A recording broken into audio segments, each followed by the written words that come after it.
There are multiple approved ways of importing overlay files, such as KMLs or GPX files, into MapPilot Pro from your computer. If you're on a Mac, you can use Airdrop or Finder. If you're on a Windows machine, you can use iTunes file sharing, and using your email client is almost always available. So first up, if you're on a Mac, the approved method is to use the Finder. Make sure that in Finder Preferences, CDs, DVDs, and iOS devices is selected. Plug in your iDevice and find it in the sidebar under Locations. Then go to Files, select MapPilot Pro, drag and drop your overlay files. Here we have Balboa Park KML and a Bike and Brew GPX file into MapPilot Pro, and then you should see your files in MapPilot Pro. For Mac users, you can also airdrop files. Right-click the file, go down to Share, select Airdrop.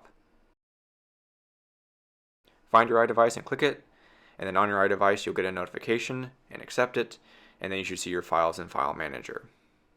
And so we can see Canada search area has been imported.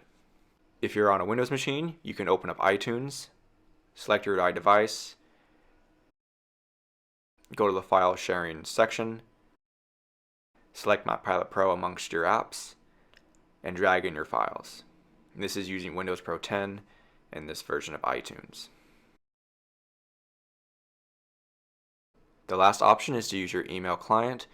On your iDevice, enter the email application, find your email with the file in it, long press, select Save to Files, and you should see the file in your Files Manager. And those are the methods for importing overlay files, such as KMLs or GPX files, into MapPilot Pro.